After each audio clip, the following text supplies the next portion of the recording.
Saya diundang misalnya oleh teman-temannya Kiai Imat, saya datang karena Kang Imat, itu tetangga saya di Banten. Ya rada mambu dulur, di atasnya nyambung. Sama Kang Imat, itu tetangga saya di Banten. Ya rada mambu dulur, di atasnya nyambung.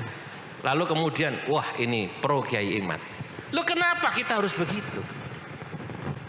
Saya diundang misalnya oleh teman-temannya Kiai Imat, saya datang karena Nahdlatul Ulama datang dalam rangka mewujudkan makna wa ma arsalnaka illa rahmatan lil alamin.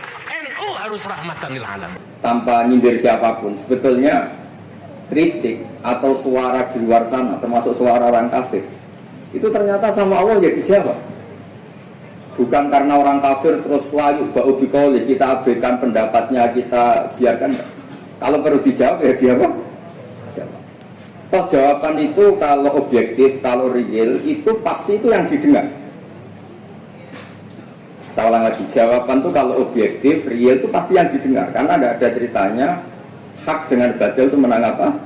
Batil. Dalam pepatah orang-orang sufi yang ahli hakikat, la taqata lidzolam amanan nur. Tidak ada ceritanya segelap apapun gelap gulita bisa mengalahkan cahaya. Kamu di hutan kayak apa gelap gulitanya? Kamu bawa satu korek itu menjadi padang apa enggak? Padang gitu.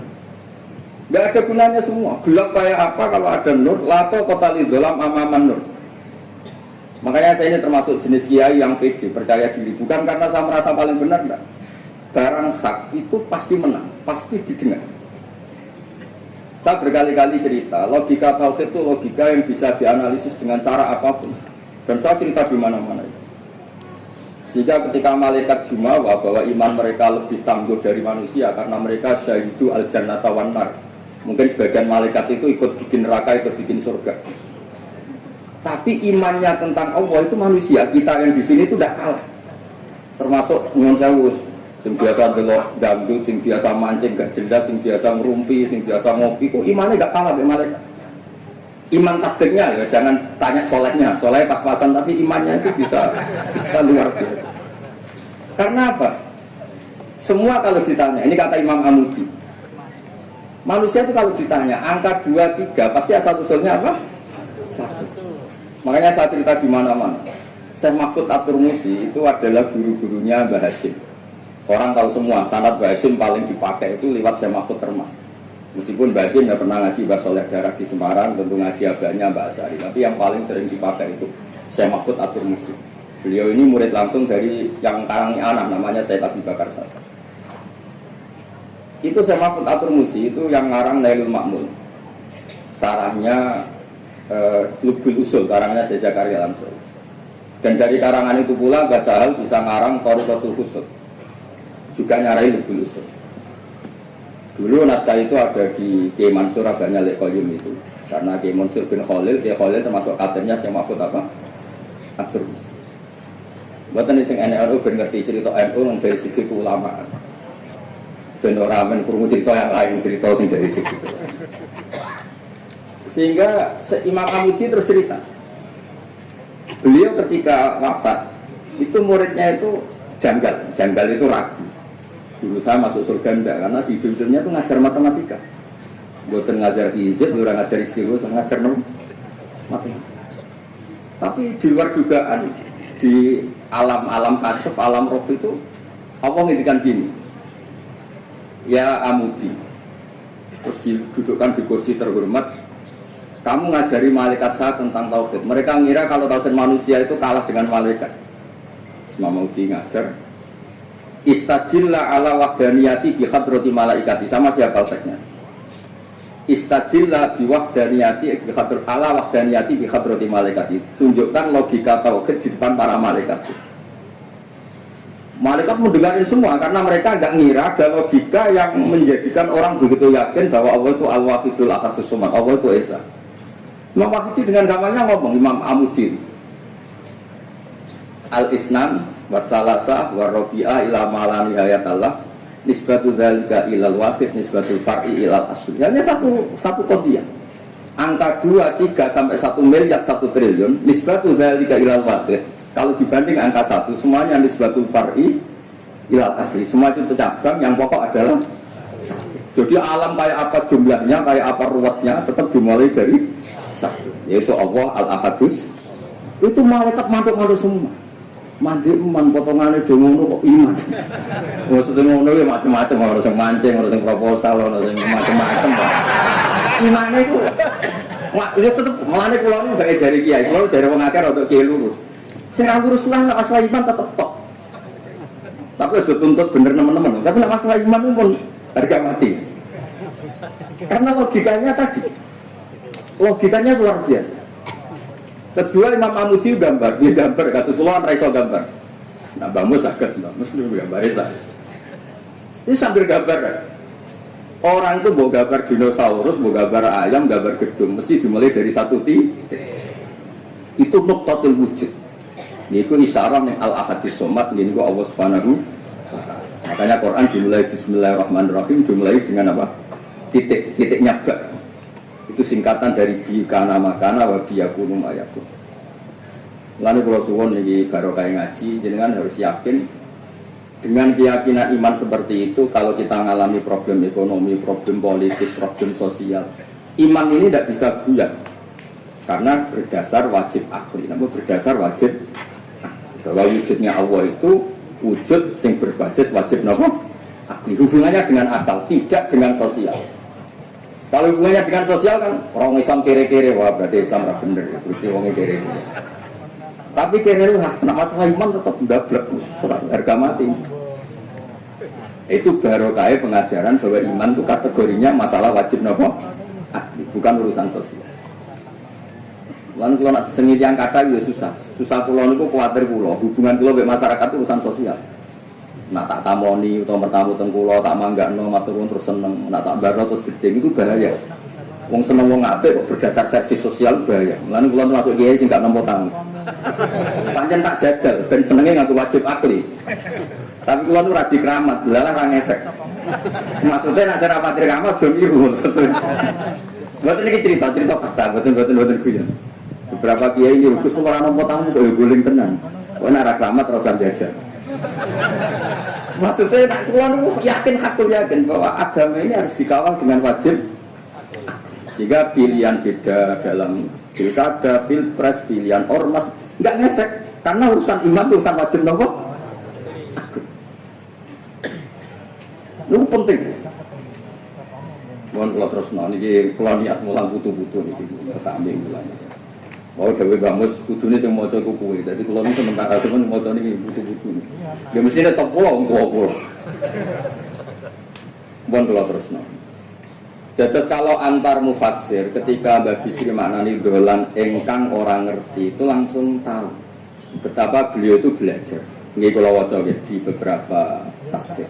Sing pokok-pokok. Karena yang baca ini sudah banyak di antaranya Ki Haris Sodako teng Semarang, pernah Mbah kula Mbah Muat teng Kajen. Yang baca Alifus itu banyak di Wonosobo keluarga Ki Mumtaz itu banyak. Sehingga untuk makna urut monggo lah ngaji kalian tiang-tiang termasuk tentu utamanya Mbahmu sendiri.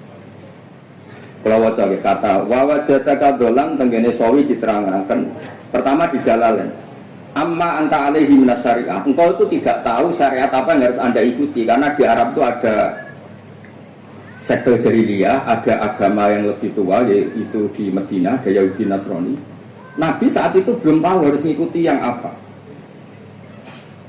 Wajadaka khaliyan minas syariah fahadaka biinzaliha ilaika wal muradu bidolalihi kauluhu min ghairi syariah walaysa al muradu bihi al inkhirafa anil haqqi. Jadi yang dimaksud dolan adalah Nabi tidak tahu harus ikut apa. Pas itu kan ada kelompok besar yang menyembah berhala, ada kelompok besar ya, ada Nasrani, Yahudi dan beberapa yang lain.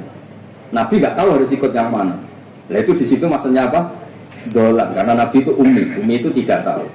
Kemudian dikasih tahu Allah ini Inna dina inda wal Islam. Ya clear guys, terus betapa alimnya Ki Bisri ketika milih dolan dimaknani apa? Sing orang ngerti. Jadi andai kan kok min awalil amri Ki Bisri kok maknani dolan wong sing tersesat. Beliau masih sugeng mungkin dikomplain Mbak Maksum Badawi Kiai langsung sing alim-alim, mungkin di sini dikomplain Mbak Mabrur Kiai alim di sini. Berhubung sudah benar, maka dibiarkan beredar. Ya akhirnya laris. Coba kas royalti ini rapi. Laris itu maknanya amanafu, ojo terus hasilnya dua ke orang oleh bakas itu. Laris itu maknanya apa? Amanafu manfaatnya. Ojo artinya nak laris berarti hasilnya. Jahiliyah, pikiran ini jahiliyah. Coba sampai, ojo tutup mono rapi. Oh, awak tenan auto ke. Ya kersane ngertos. Jadi kalau antar mufassir itu satu kata, misalnya begini. Saya cerita pentingnya nahwu. Misalnya maknanya bismillah. Itu orang nahwu lebih berdebat begini, bismillah itu kelawan nyebut asmane Allah. Yang kamu mintai tolong itu Allah apa namanya? Ngono sudah dibahas. Ya Allah. Akhirnya terus dimaknani bismillah kan asmo kang yiku Allah. Berarti al ismu ainul musamma. Itu orang nahwu. Tapi kalau orang balaghah enggak, lebih jelimet. Orang Arab itu kalau hormat sama seseorang itu enggak etis kalau nyebut langsung. Misalnya saya hormat Mbah Mun atau hormat Mbah Mus. Bi hadratis syekh, bi majlisis syekh. Yang kamu hormati itu majlisnya apa orangnya? Majlis itu tempat duduk. Saya datang ke majlis syekh. Kamu majlis itu kursinya. Kamu ngaji sama kursi apa sama syekhnya? Syekh. Tapi orang Arab ketika hormat seseorang itu bilang hadratus syekh, majlisis syekh, maqamus syekh. Nah, karena Allah itu begitu terhormat, maka bukan langsung billah tapi apa? Bismillah. Itu ala adatil Arab ketika hormat itu dimulai dari sesuatu misalnya bi hadratis syekh, bi majlisis. Jadi ilmu itu sampai sejelimet itu ya sama-sama masuk akal. Karena memang ditulis oleh orang-orang yang luar biasa. Misalnya lagi Ar-Rahman. Mungkin kalau Anda latihan nahwu, Ar-Rahman itu na'at. Na'at itu sifat. Sifat itu apa? Sifat umumnya itu misalnya begini, Ja'a Zaidun al-alimu. Sebagai pemisah ada al-Zaidun sing al-jahil. Terus wae kula boten guyon, mungkin mau itu hasanah kedua ketiga ini boten serius boten nomor. Kula bagian sing serius. Bagian sing ilal jannah. Lha boten ancen Quran sih ilal jannah to bocah. Sama nolak gedeng kula, tapi gedeng Quran neraka. Mulane kula mun matur Mbah Mus, kula terus pidato gak tak maos alibris. Mergo maos kula niku mesti mutu. Boten krono sombong, ancen kula sinau. Timbang tawaduk ra sinau atau poprol tapi sinau. Kadang-kadang ku nggo nutupi bodhone tawaduk. Tapi ra sinau. Masalah niku. Kula ada kitab namanya Sajartul Ma'arif niku wonten judul ngeten, Babu Dzikri Rajul Manaqiban Nafsi. Bab orang harus menyebut kelebihannya. Nabi Yusuf itu ngendikan inni hafizun alim. Saya beri contoh di mana-mana. Dokter gigi itu menyebut ahli gigi, dokter bedah, dokter kandungan. Itu harus nyebut. Kalau gak nyebut kamu anak emak lahir gue itu terbingung. Kabeh tawaduk ra gelem memperkan. Paham ya? Lho nek aku ahli tafsir terus kayak ngaji rafi sik cilik ini terus takok. Kita Mbah Bayu Piro kan yo repot. Saya teruskan. Ja'a Zaidun al-alim itu sifat itu apa? Oh itu lil farqi untuk membedakan ada Zaid yang jahil. Karena kampung itu ada Zaid yang jahil, ada Zaid yang alim. Makanya kita bilang Ja'a Zaidun al-alim. Tapi laisa hunaka ilahun ghairuhu. Di luar Allah itu tidak ada Tuhan, sehingga kata Allah tidak perlu ada farik. Allah itu tunggal, Allah itu esa, Allah itu satu, sehingga tidak perlu ada pemisah. Kalau kamu katakan Ar-Rahman itu sifatnya Allah untuk memisahkan. Memangnya ada Allah yang tidak Rahman, memangnya ada Allah lain yang tidak Rahman. Itu bentuk dari masalah nahwu. Dihujat betul pendapat emang. Ar-Rahman itu sifatun lil madhi, sifat untuk muji. Misalnya nyon sewu, kamu senang Sri atau senang Zainab. Kalau nggak nambahi Zainab yang cantik itu gak lego. Meskipun satu kampung hanya ada satu Zainab. Orang nyebut Mbah Mun, kalau nggak nambahi alim itu gak lego. Atau wali. Orang nyebut Kiai Miftah, arah tambah Islam itu gak lego. Meskipun ya ada Kiai Miftah yang lain yang nggak arah Islam. Nyebut Gus Yahya, mesti ketua PBNU. Nah, ada kata yang disebut untuk nuruti nyaman. Nyaman itu enak kan? Nah, orang nyebut Allah itu tidak nyaman tanpa nyifati Ar-Rahman Ar-Rahim. Akhirnya ditemukan, oh ada sifat lil madhi, ada sifat dzikru syai' li taladud. Nyebut itu tidak harus sebagai, karena kalau dikatakan lil farqi ka'anna hunaka ilahan sing ghairu Allah, berarti ada Tuhan selain Allah yang sifatnya tidak Rahman. Itu sejelimet itu ilmu yang ditekuni. Nah itu sudah makom yang wis selesai lah masalah rofa nasab itu apa? Ya kados kula kan niku rofa nasab mun selesai. Mun kula terusno niki tesih ndherekaken kersane Mbak Bisri. Ya kados beliau benar ketika maknane dolan niku. Nah engkang ora ngerti napa engkang ora. Terus teng mriki kula maca surat Duha mawon. Wa amma bi ni'mati rabbika fahaddits teng mriki lan anapun kelawan nikmate pangeran ira fahaddits mongko nyritakno sira. Ya kalau Anda dapat nikmat atau apa itu harus cerita ke orang lain. Nah, lan marang nikmate Allah rupa kenabian khususe seliramu supaya ngomong-ngomongake. Niki teng penjelasan. Nah begini, jangan semua nikmat Anda ceritakan. Nah kalau bapak kula, bapak nak cerita, aku dia santri ya ning kajen, bapak riyen di antara gurune Mbah Dola salam. Nak di dhuwit kemal turu. Kang kenapa ke turu? Dhuwit ku lagi akeh, kok nak ketok ndek dhuwit diutangi. Tapi nak ora di dhuwit, nggo celana jasa mrene ndi metu ibu pati. Jadi terus bapak nanti nerang. Bapak itu kalau nerangkan saya itu simpel cerita. Saya itu dulu heran sama bapak. Bapak itu seneng kancanan wong mlete. Suruh ini jangan. Wong mlete itu kalau yang nggak paham kan jadi sombong. Ini bapak suka kancanan wong mlete. Wong barat sing mlete itu seneng. Setelah saya jadi kiai ternyata seneng kancanan wong mlete. Karena kalau hidup itu selesai. Wah enak aku sudah jadi bupati, esok ngantor ribet. Enak jadi wong cilik ngopi mingkrang bebas. Pokoknya pukul-pukul dhewe. Ora enak jadi menteri di atasan presiden. Sini iki bebas urip. Tangan-tangan memang cara dia nampa kodok-kodar ya melete ini. Jangan-jangan cara Allah itu tidak melete, tapi penerima kodok kodar, penikmat kodok. Jadi kalau saat ini di sekelilingi orang melete. Nah, terus misalnya kue di tamu, teko-teko mending ini, Gus duit kalau kuatah betul mobil kan ora kepikiran nyangon, ora kepikiran ngeterno. Nak lelet potongan romangan ini tinggal ngelowo. Jadi wa amal binikmati rabbil hadis itu penting. Ya sowan Mbah Mut, sowan aku pun Mbah aman Mbah duit pun marung pun sedanten pun jenengan ngendikan mon keluar ngono. Tenak ketok lelet bareng kon mulai nyangoni terus kan. Nah, cara apa? Jangan-jangan wong larat Indonesia sing mlete-mlete itu dididik di Wali Songo. Mlete terus wae. Nah iku cara syukur. Kula nate dikandani kanca kula. Sing sakjane alime mbek kula niku kacek ado tapi dhek niku seneng ora karuan. Kalah alim niku seneng. Alasane sederhana. Gus njing ben niku dipanggil, wong alim-alim mlebu swarga. Sing kedua para penggemar. Lah nek trimo penggemar wis cukup lah apa alim barang. Jadi cara dhek niku pinter dhek nih. Cek goblok ke alim barang, wong seneng tok wis cukup. Jadi kalau bedanya jatuh goblok. Angger saiki dadi kiai, wong ora iso takok kula. Nak takok isih mlete. Gus sakjane kula saged nggih jaga tawaduk kula takut jenengan.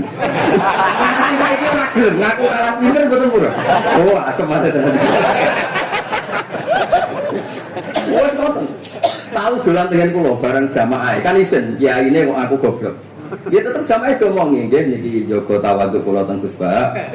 Kula tanglet, tapi bukan berarti kula mboten saged. Wong tawaduk perintah Allah Subhanahu wa taala. Terus takok. Ya Allah kok ana makhluk ngene. Dadi mboten ben niki putu-putu ben rodo terus dadi kiai manhajeku kan. Kula cerita mlete sing bener. Ada suatu saat tuh sahabat tuh miskin dan ya miskin, susah. Ini tuh nak melaku melihat neraka karuan. Sampai Nabi melihat itu, mahdi misyatun. Ini tidak gaya melaku. Misya itu wazannya fi'lah, Rafi. Jadi kalau master fi'lah itu hari'ah. Jadi jelas tuh jilsata zaidun dari saat duduk kayak gaya duduknya apa?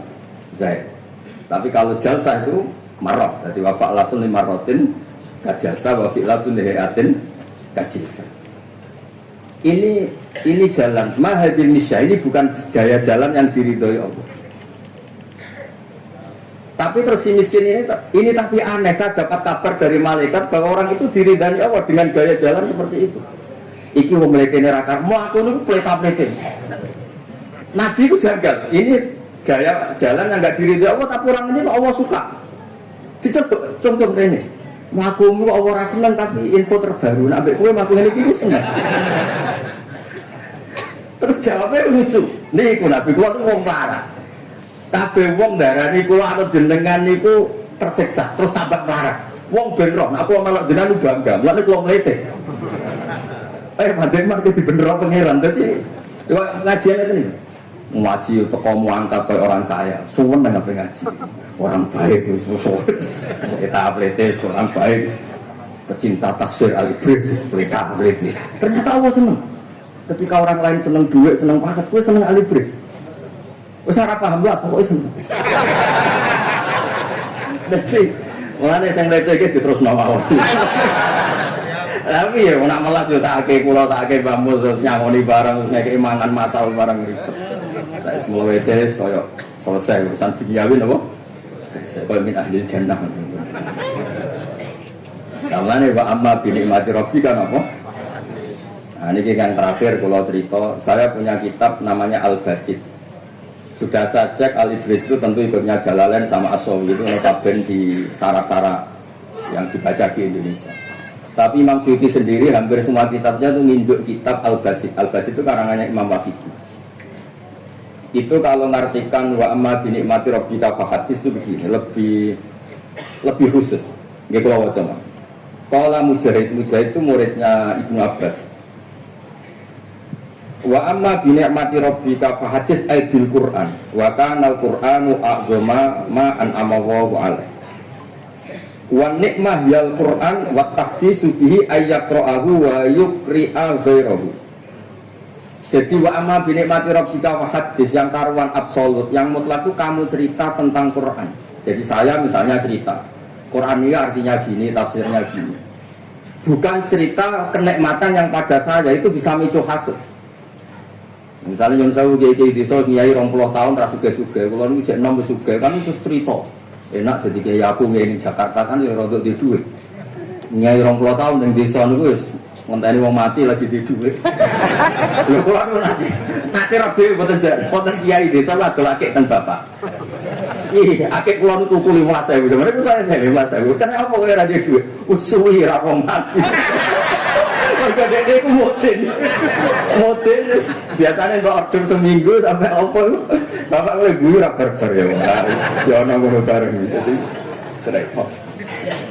Maksudnya nyata, nikmat yang sepihak kata sekolah misalnya kan termasuk kiai yang di duit terus cerita kan rawan mau kasut. Gak nih lagi berang dino di mobil, ini 20 tahun jamu ibu curah di duit kan sakit. Tapi nak kalau cerita Quran itu kan aman. Mana niki ini kan aman. Paham tuh maksud?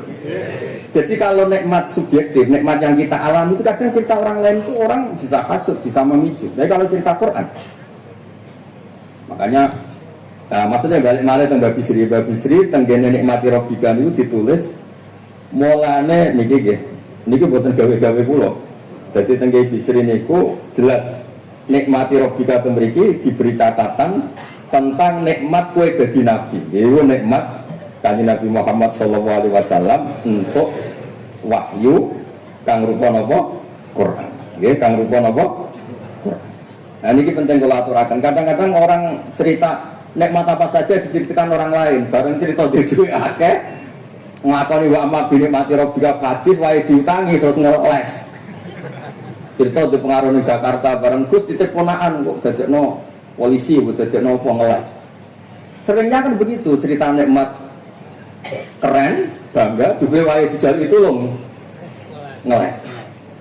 Artinya gini, cara kula bener Ki Bisri. Jadi kadang-kadang ayat yang amah itu harus dijelaskan. Yang karuan tidak resiko nikmati Rabbika itu nubuwah atau cerita Quran. Karena kalau cerita karya-karya pribadi itu bisa subjektif dan bisa memicu. Paham ya? Makanya Jawa Ki Bisri lan critakno tentang nikmat kue tak angkat jadi nabi, seliramu tak angkat jadi nabi.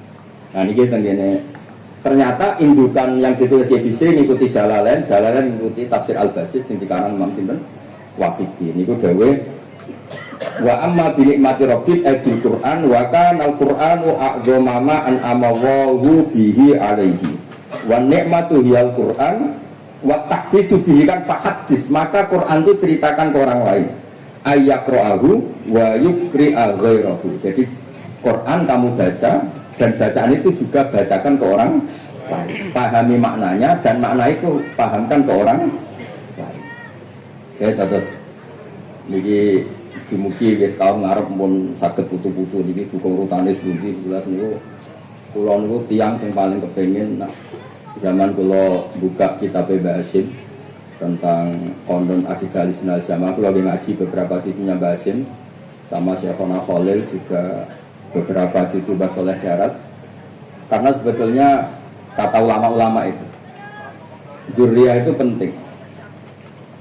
Saya masih ingat kalau putranya Mbak Arwani jogo Qur'ane Mbak Arwani, bapak dulu nasihati saya jogo Qur'ane bapak, jogo fikih Mbak Zubair, jogo fikihnya anak punya Mbak Bisri, karena dengan demikian itu orang tamaluk. Tamaluk itu tidak harus mewakili ilmu hakikat, karena tamaluk misalnya Dzurriyah Bisri tamaluk sama Alif Bris terus kepengen sinau tenanan. Saya beri contoh begini, orang kalau berdoa bilang apa? Rabbi kan, duh pangeran ingsun. Allah itu Tuhannya kamu apa Tuhannya seluruh semesta? Seluruh semesta. Tapi dengan kamu tamaluk Rabbi pangeran ingsun, seakan-akan kamu begitu privat, hubungannya spesial dengan Allah. Pokoknya Allah gak ketok orang wong liya. Sehingga iso manja. Sampeyan muni Rabbi ora karepe lha iku mari singone ijazah ora karepe. Jadi sebetulnya Allah itu mengesahkan, Allah yang begitu Rabbul Alam itu sah dikatakan apa? Rabbi, duh pangeran. Dengan begitu ada rasa tamaluk. Saya ini tidak akan mengalami masalah apa-apa karena saya punya Tuhan, Rabbi, pangeran ingsun. Nah, tamaluk itu penting supaya orang itu merasa pede. Nah, Dzurriyah Bisri harus ngerti ini milik Mbah. Siapa lagi yang maris kalau tidak Dzurriyah? Saya juga gitu punya tradisi di keluarga Leteh, keluarga Lasem, keluarga semuanya, keluarga Sarang, keluarga pondok-pondok. Nah problem sekarang malah anak cucu kadang cari identitas sendiri, malah ngevaluasi istiadat baik, kuno, ribet, orang alim komentarin baik kuno. Kalau keluar orang belum masalah. Buatan ngamuk tenan nih, buatan kalau keluar masih. Karena tadi, kalau kan ada beberapa kitab yang diamankan oleh dzurriyahnya, baik dzurriyah gen, misalnya anak cucu atau dzurriyah murid. Nah termasuk dolan ini, menurut madzhab Ahlussunnah wal Jamaah, Nabi itu maksum terjaga dari dosa, qabla nubuwah wa ba'da. Karena Nabi itu maksum, kalau ada lafadz dolan yang secara lahir maknanya sesat, maka harus dimaknai yang lain. Makanya dolan dimaknai ya tidak tahu. Karena kalau dimaknai sesat, oh Nabi ternyata sesat, berarti podo be awak dhewe. Kan masalah besar, no? Masalah apa? Nah sehingga ketika ada silsilah seperti itu, lafaz-lafaz yang dohirnya misalnya yaghfirullahu ma taqaddama min dzambika wa ma ta'akhkhar. Semua lafaz yang secara lahir itu menyebutkan seakan-akan Nabi itu salah atau dosa. Kata wa asa adamu rabbahu, itu diartikan salah. Salah itu beda dengan dosa. Loh gitu misalnya Rafi tak kongkon, Suwan Mbah Mus arahnya ke barat, ternyata dia ke timur atau ke selatan. Orang hanya bilang nggak tahu. Tapi kalau melawan ilhad, itu baru namanya masalah. Jadi sesat itu orang yang nggak tahu kemudian meraba-raba, itu juga namanya apa? Dolan. Tapi tidak dolan yang melawan hak. Makanya terus di sarah-sarah disebut dolan itu setingkat mana ma kunta tadri mal kitab walal iman. Muhammad, sebelum kamu dapat wahyu, kamu itu tidak tahu iman itu apa, kitab itu apa. Terus Nabi diberitahu. Nah karena Nabi itu tidak pernah baca, ummiyin, barokahnya tidak pernah baca, barokahnya tidak pernah mendengar ilmu-ilmu yang lain. Nabi itu orisinil, sehingga yang masuk ke Nabi itu hanya wahyu. Lalu sampean kan enggak, buku apa saja kamu baca, pengalaman apa saja kamu lakukan, bareng kok nasihat, kok enak sembunyi. Jadi makanya memang sebaiknya Nabi itu ummi, tidak tahu apa. Karena kalau nggak tahu orisinil, kemudian di hatinya hanya ada apa? Wahyu. Sebab itu kata dolan tidak tahu bagi sifatnya Nabi itu sifat umatkin. Jadi barokahnya tidak tahu, maka apa? Orisinil. Kalau orisinil berarti yang masuk Nabi hanya apa? Wahyu, bukan pengetahuan yang lain. Terus terakhir nih kalau tabaruk kalian di Bisri di Al-Basit di sarahnya ya tanya kitabnya Imam Wafidi. Ini kalau mau coba di kitab saya itu halaman 95 di akhir Al-Basit. Sa'altu wa mas'alatan wa wajidtu anni lam akun sa'altu. Ini orang se-Indonesia harus senang semua dengan hadis ini. Zakartu rusula rabbi faqultu sakharta li Sulaiman ar-rih wa kallam tabadahu. Terus faqala Allah alam ajidka yatiman fa'awaitu ka wa dolan fa'ataitu ka wa ilan fa'atnaitu. Jadi begini. Nabi itu pernah cemburu, ya Allah saya ini sama-sama Rasul tapi kurang wow. Nabi Sulaiman kamu kasih angin, mau kemana saja bisa terbang pakai angin, buat jet angin. Terus Nabi beberapa Nabi mau kasih mukjizat gini-gini. Ternyata Allah itu menjawab. Ini kata Nabi Muhammad SAW. Saya itu pernah tanya sama Allah dan akhirnya saya agak suka kalau saya pernah tanya itu. Ternyata yang sama Allah dijawab, Muhammad kamu kecil itu yatim, dirawat oleh paman kamu. Kamu dulu nggak ngerti Quran, nggak ngerti papa, tak ngertikan Quran. Kamu dulu miskin, kamu sekarang kaya, punya papa. Artinya apa? Ternyata nikmat untuk Nabi kita yang Sayyidul Awwalin wal Akhirin, nikmat-nikmat keseharian. Dulu kita ada punya uang, sekarang punya uang. Dulu kita ada nikah, sekarang nikah. Dulu tidak punya rumah, sekarang punya. Artinya apa? Ketika Nabi, dalam tanda kutip, Nabi itu iri, Nabi Sulaiman dikasih angin, dikasih apa? Ternyata Allah jawab ada nikmat yang lebih besar dari itu, yaitu nikmat-nikmat keseharian. Dan akhirnya Nabi ngendikan bahwa itu anilam akun sa'altu. Saya itu suka andikan nggak pernah tanya itu sama Allah. Dan misalnya ngeten, misalnya tak kayak mukjizatnya Nabi Sulaiman, so terbang ke Mekah macam malam itu. Tapi kira iso ngopi. Atuk ngopi apa atuk terbang? Nah ini pun mati kajian Nabi Muhammad SAW. Assalamualaikum warahmatullahi wabarakatuh.